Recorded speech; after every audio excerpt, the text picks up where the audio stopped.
नमस्कार साथियों, मैं राजेंद्र आप सबका स्वागत और अभिनंदन करता हूं अपने YouTube channel astrology based on लघु पाराशरी में।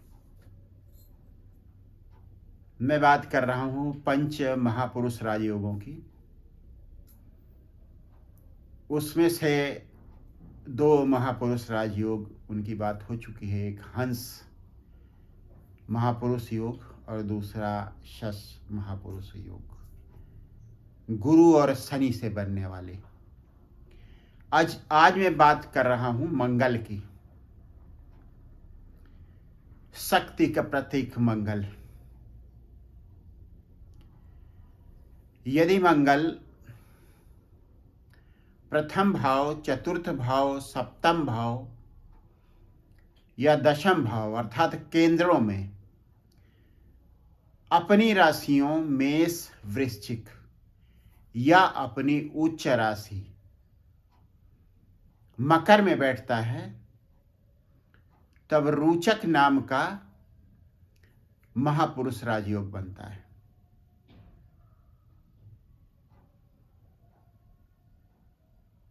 जो ज्योतिष की पुस्तकें लिखी गई हैं वो श्लोक में लिखी गई हैं, काव्य की भाषा। तो जो काव्य की भाषा होती है उसमें जो कुछ लिखा जाता है उसमें एक मधुरता रहती है, एक सौंदर्य रहता है। साथ ही साथ जो कुछ लिखा रहता है वो कभी कभी प्रैक्टिकल से कुछ दूर होता है। जैसे सौंदर्य की तुलना होती है, जब सौंदर्य की बात चलती है, मान लीजिए किसी युवती के सौंदर्य की बात हो रही तो उसकी तुलना चंद्रमा से होती है। वह केवल तुलना है। प्रैक्टिकली चंद्रमा अगर वहां देखा जाए, उसकी सतह को देखा जाए तो उबड़ खाबड़ है, उतना खूबसूरत नहीं है। लेकिन जैसा वह दिखता है वैसा कहा जाता है काव्य में। तो ज्योतिष चूंकि श्लोकों में है, काव्य की भाषा में है, इसलिए कभी कभी आपको ऐसा लग सकता है, जैसे मैंने कहा राजपुरुष राजयोग, तो कभी भी ऐसा मत समझिए कि व्यक्ति राजा बन जाएगा जिसकी कुंडली में वह योग है।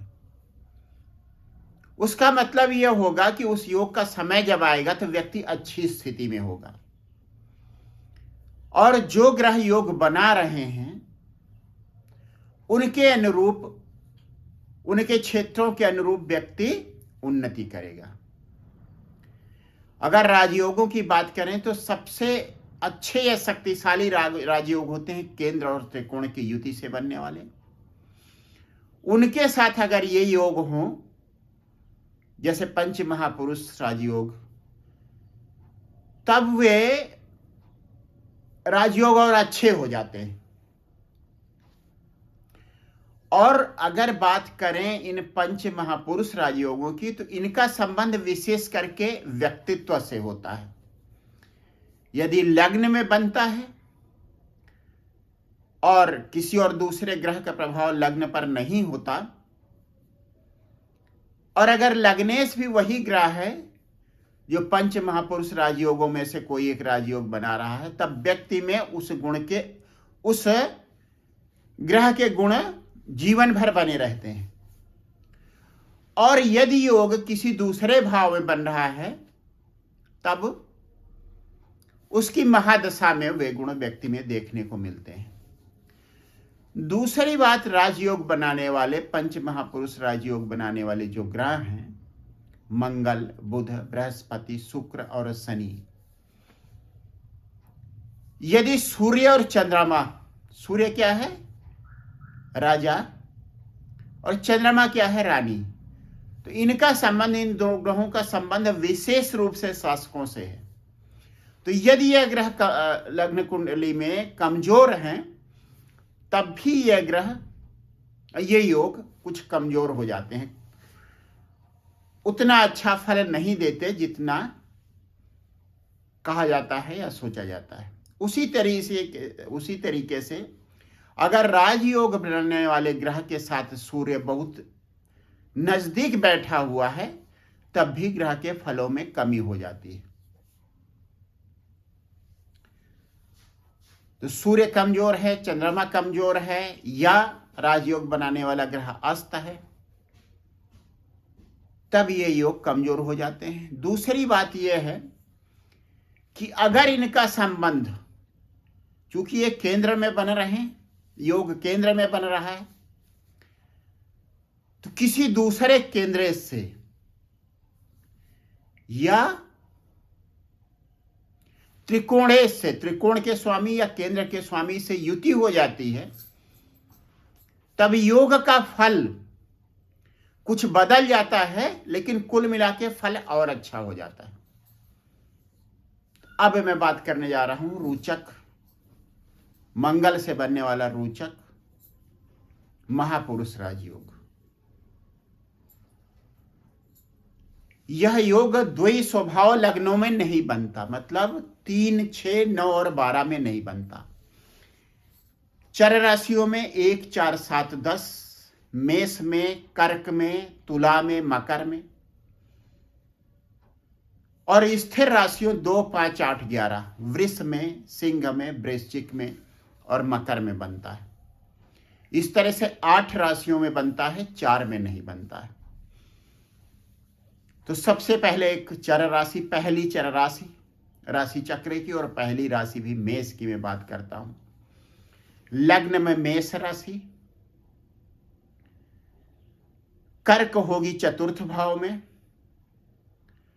तुला होगी सप्तम भाव में और मकर दशम भाव में। और यह एक तरह से कालपुरुष की कुंडली, एक तरह से क्या, कालपुरुष की कुंडली बन जाएगी, बहुत इंपॉर्टेंट कुंडली। इसमें जिन भावों में जिन ग्रहों की राशि है, उन भावों में अगर वे ग्रह बैठे हुए हैं और ग्रह की महादशा आ जाती है, तब ये ग्रह मेष लग्न कालपुरुष की कुंडली में जिस बात के कारक हैं उसके भी फल देने लगते हैं।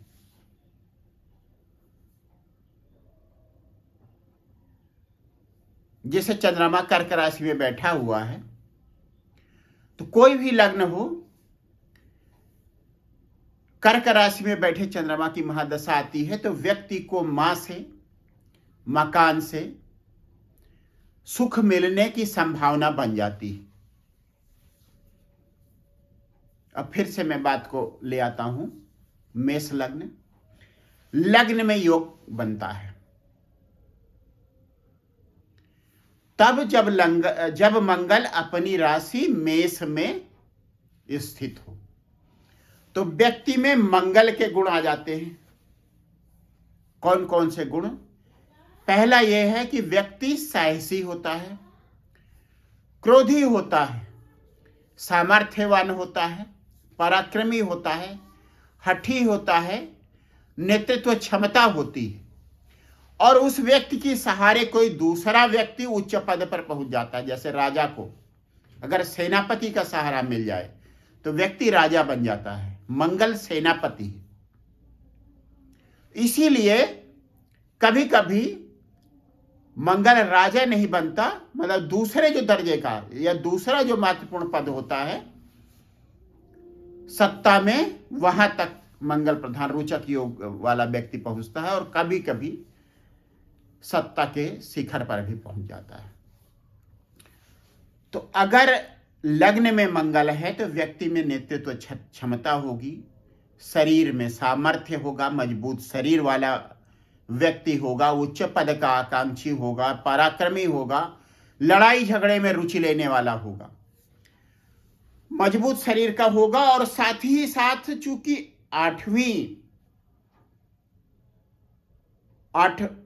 जो अष्टम भाव है उसमें इसकी वृश्चिक राशि पड़ रही है, तो यह मंगल लग्नेश होने के साथ साथ अष्टमेश भी होगा,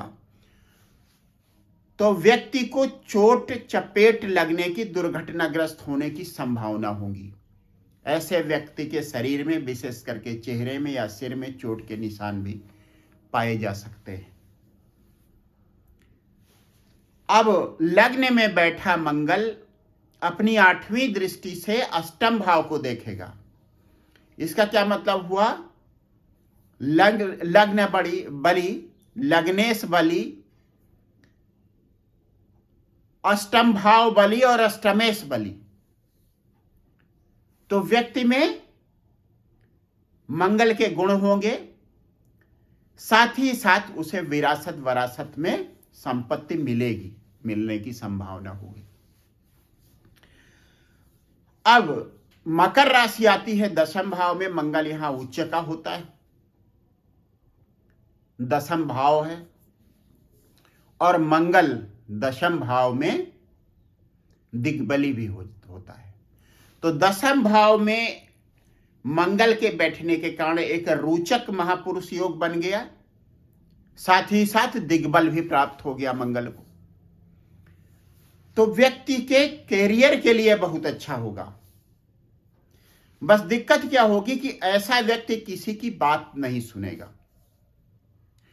और दूसरों पर अपनी बात लादने की कोशिश करेगा। जो उसके सबऑर्डिनेट होंगे, जो उसके नीचे काम करने वाले लोग होंगे, वे उससे आतंकित रहेंगे। एक तरह से लोगों को डरा कर यह व्यक्ति काम करेगा। तो ऐसे व्यक्ति को करना क्या है? अगर उच्च का मंगल बैठा हुआ है दशम भाव में, तो उसे अपने जो उसका बॉस है, जो उच्च अधिकारी है उसके साथ अच्छे संबंध बना के रखने चाहिए। वैसे शनि की राशि है, अगर किसी तरीके से शनि की दृष्टि भी पड़ती है तो शनि का क्या स्वभाव है? धीमापन, शनि धीमापन। और मंगल का क्या है? तीव्रता। तो एक बैलेंस, इक्विलिब्रियम व्यक्ति के व्यक्तित्व में आ जाता है, साथ ही साथ उसकी कार्यशैली भी अच्छी हो जाती है। यही बात तब होती है जब गुरु की दृष्टि ऐसे मंगल पर पड़ती है। गुरु की दृष्टि बहुत अच्छी मानी जाती है और माना जाता है कि जिस ग्रह के साथ बैठा है उससे संबंधित कारकों पर गंगा जल का छिड़काव हो रहा है। मंगल क्या है? अग्नि है। और गुरु की दृष्टि क्या है? जल है, जो उस अग्नि को शांत करती है। अच्छी स्थिति मंगल की कार्य के लिए। अब बात करते हैं वृष लग्न की। मंगल यहां व्ययस होता है, साथ ही साथ सप्तमेश होता है। इस तरह से सप्तम भाव में बैठकर मंगल रोचक पंच महापुरुष राजयोग बनाता है। और चूंकि अपनी राशि में बैठा है, कोई ग्रह जब अपने भाव को देखता है या अपने घर में रहता है, अपने भाव में स्थित होता है, तो कोई भी ग्रह, कोई भी व्यक्ति अपने घर को खराब नहीं करता अगर वह स्वराशि में बैठा हुआ है या अपने घर को देख रहा है कहीं से। तो ऐसा मंगल दोष इसे कहा जाता है, लेकिन एक तरह से मंगल दोष का शमन भी हो जा रहा। और इसकी चौथी दृष्टि पड़ेगी दशम भाव पर, कार्य क्षेत्र के लिए अच्छा रहेगा। साथ ही साथ इसकी दृष्टि पड़ेगी दूसरे भाव पर, तो धन के लिए भी अच्छी स्थिति रहेगी। दूसरी बात यह है कि मंगल चूंकि द्वादश भाव का भी स्वामी है, सप्तम भाव में बैठा हुआ है। द्वादश भाव का संबंध होता है विदेश से, और सप्तम भाव का होता है कि विदेश में जाकर कुछ दिन रहना। तो ऐसे व्यक्ति को विदेश में जाकर रहने का चांस मिल सकता है अगर द्वादश भाव और अच्छी स्थिति में है तब। उसके बाद मिथुन लग्न में यह नहीं बन सकता, द्वि स्वभाव लग्न है, द्वि स्वभाव राशि है लग्न में। कर्क लग्न में दशम भाव में मंगल होता है और कर्क लग्न के लिए मंगल योग कारक होता है। मंगल की एक राशि पड़ेगी पंचम भाव पर और दूसरी पड़ेगी दशम भाव पर, और दशम भाव में मंगल दिग्बली भी होता है। तो मंगल अगर बैठा हुआ है दशम भाव में तो दिग्बली है, पंचमेश है, दशमेश है और पंच महापुरुष राजयोग बना रहा है। मंगल महादशा में व्यक्ति को, अच्छा, इसकी दृष्टि 8वीं दृष्टि पंचम भाव पर भी पड़ रही है, तो पंचम भाव भी मजबूत हो रहा है। बस ये है कि ऐसे व्यक्ति के जो बच्चे होते हैं सीजेरियन होंगे। अगर पुरुष है तो उसकी पत्नी का ऑपरेशन होगा, तब बच्चे होंगे। अष्टम दृष्टि का, मंगल की अष्टम दृष्टि का यह मतलब होता है। अच्छी स्थिति कार्य क्षेत्र के लिए, बच्चों के लिए, और कई तरह से मंगल शुभ फलदायक है, योग कारक, दिग्बली है और दशम भाव में अपनी राशि में बैठा हुआ है, वृश्चिक राशि को देख रहा है। उसके बाद सप्तम भाव में इसकी राशि आती है, शनि की राशि आती है मकर, जिसमें मंगल उच्च का होता है। अगर मंगल वहां पर उच्च का है तब व्यक्ति कार्य क्षेत्र में विशेष प्रगति करता है। और जैसा मैंने बताया, अगर द्वादश भाव अच्छी स्थिति में, तो मंगल महादशा में अपने कार्य क्षेत्र की वजह से व्यक्ति विदेश जा सकता है, वहां उसका निवास होता है। अगर शनि अच्छी स्थिति में है, जैसे पंचम भाव में बैठा हुआ है, तो उसकी दृष्टि पड़ेगी तीसरी वैवाहिक जीवन वाले भाव में स्थित मंगल पर। वैवाहिक जीवन में भी कोई दिक्कत नहीं आएगी। हाँ, अगर शनि अच्छी स्थिति में नहीं है तब वैवाहिक जीवन प्रभावित हो सकता है। उसके बाद बात करते हैं सिंह लग्न की। सिंह लग्न में नवमेश होता है ये मंगल, साथ ही साथ चतुर्थेश भी होता है। अगर सिंह लग्न में मंगल चतुर्थ भाव में बैठा हुआ है, मंगल भूमि का कारक है, मंगल भवन का कारक है, तो कहा जाता है कि ऐसा व्यक्ति किराए के मकान में नहीं रहता है। उसके लिए कहीं ना कहीं से मकान की अच्छी व्यवस्था हो जाती है। और कभी कभी सरकार की ओर से भी ऐसे व्यक्ति को, वह किसी सरकारी पद पर हो सकता है, उसे सरकारी आवास भी मिल सकता है, जो भले ही उसका अपना ना हो, लेकिन एक तरह से उसे दिया जाता है, जिसका वह प्रयोग अपने तरीके से कर सकता है। थोड़ा बहुत जो कुछ भी एचआरए नहीं मिलता या फिर मेंटेनेंस का कुछ कटता है, वही उसे देना पड़ेगा। इस तरह की स्थिति हो सकती है, या फिर उसका अपना मकान हो सकता है। तो जमीन जायदाद के लिए एक अच्छी स्थिति,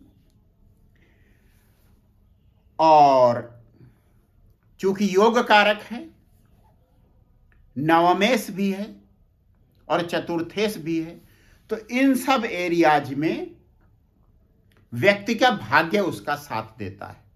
अब यहां पर मंगल क्या है? व्यक्ति की मां। तो मां चाहेगी कि उसका शासन परिवार पर चले। ऐसे मंगल की दृष्टि सप्तम भाव पर पड़ती है, तो दांपत्य जीवन को प्रभावित करने की कोशिश करती है मां। लेकिन अगर जीवन साथी समझदार है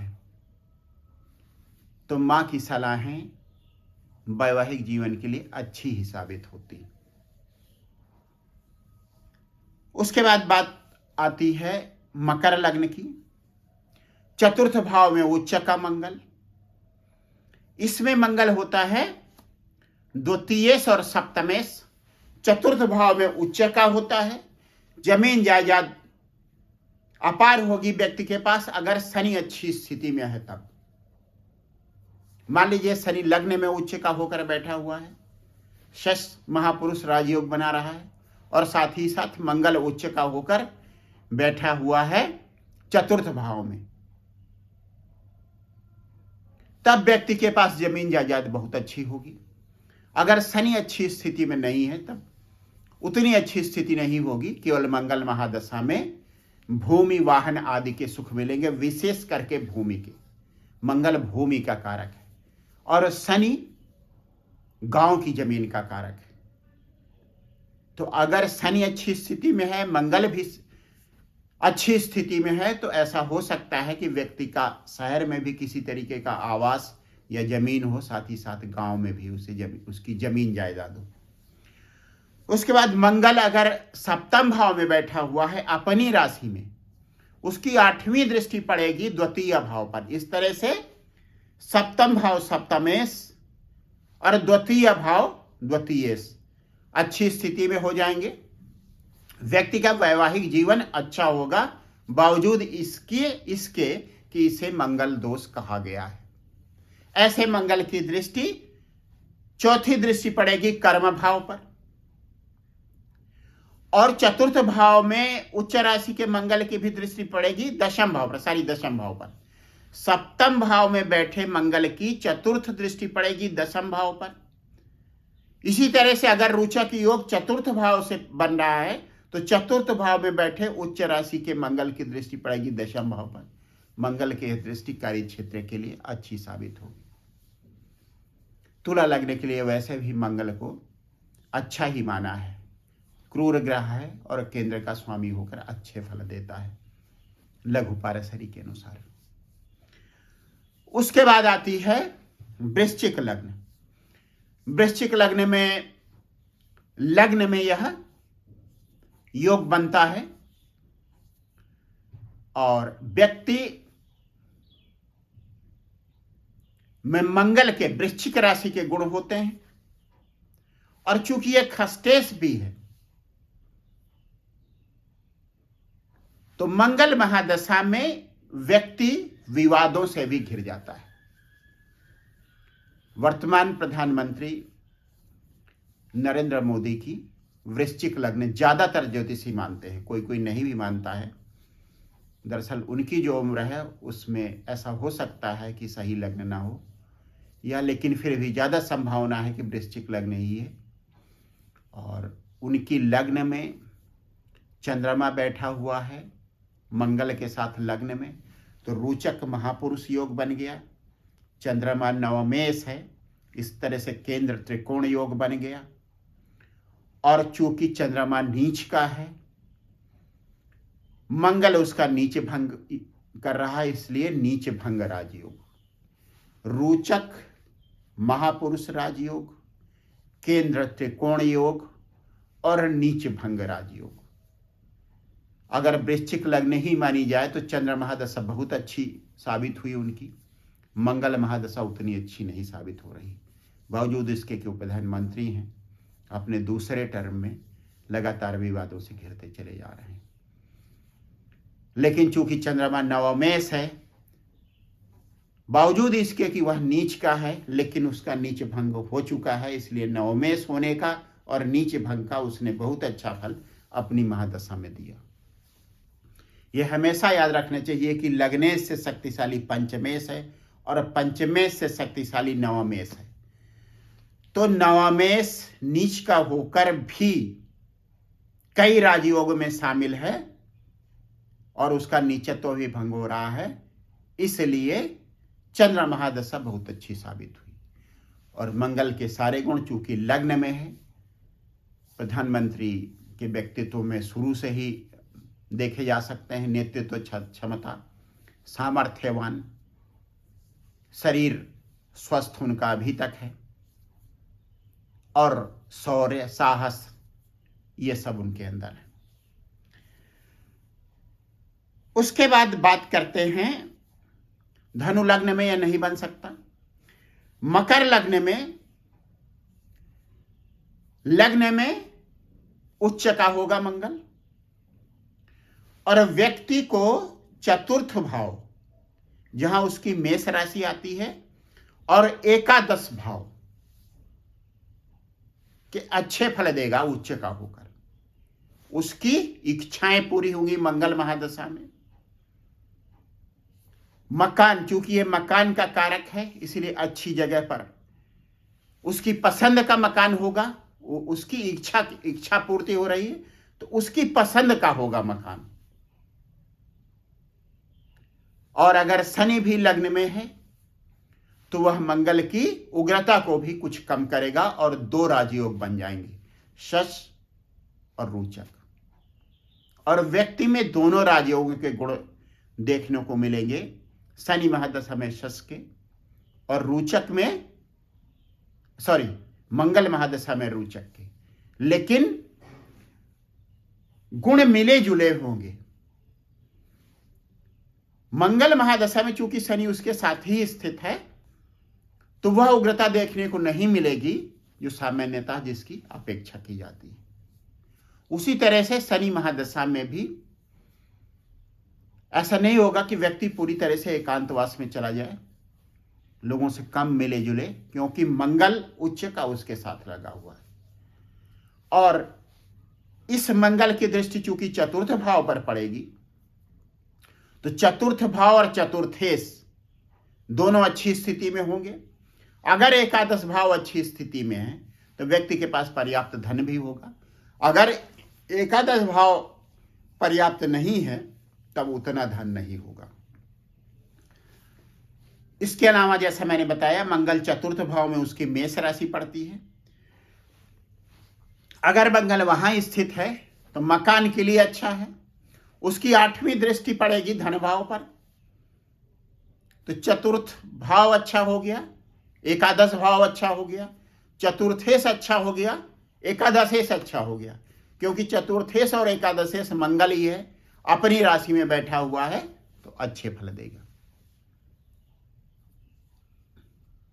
लेकिन अगर दशम भाव की बात करें तो एक विशेषता इस और जुड़ जाती है, जो मकर लग्न में वहां बैठकर यह नहीं बनाता है रोचक महापुरुष योग, क्योंकि वहां पे आ जाती है तुला राशि। तो जिन लग्नों में रोचक महापुरुष योग दशम भाव में पड़ता है वह ज्यादा अच्छे फल देता है चतुर्थ भाव की तुलना में। उसके बाद एक और लग्न में यह बन सकता है, कुंभ लग्न में। कुंभ लग्न में यह तृतीयेश होगा और दशमेश होगा। अगर दशम भाव में स्थित है तो दशम भाव के साथ साथ तृतीयेश के भी फल देगा। व्यक्ति अपने उसका जो प्रोफेशन होगा वो वही होगा जिस एरिया में उसका शौक होगा, जिस एरिया में उसकी हॉबी होगी। प्रसिद्ध ज्योतिषी वीवी रमन, उनका मंगल अच्छी स्थिति में था सप्तम भाव में, जो दशम भाव से दशम है, और एस्ट्रोलॉजी उनका शौक था, उस एरिया में उन्होंने बहुत अच्छा काम किया। दशम भाव में बैठा हुआ मंगल अच्छे फल देगा और तृतीय भाव के भी अनुरूप होगा, दशम भाव के भी वह अनुरूप होगा। हाँ, ऐसा मंगल प्रभावित करेगा लग्न को तो व्यक्ति थोड़ा जिद्दी हो सकता है। बाकी चीजें ठीक होंगी दशम भाव के लिए, उसके कार्य क्षेत्र के लिए, उसके व्यवसाय के लिए, उसके प्रोफेशन के लिए अच्छा रहेगा। तो ये बात हुई रोचक महापुरुष की, रोचक महापुरुष राजयोग की। अंत में एक बात मैं फिर से दोहराऊंगा, यदि आपने अभी तक मेरा चैनल सब्सक्राइब नहीं किया है तो कृपया उसे सब्सक्राइब करें। आप सबका बहुत बहुत धन्यवाद।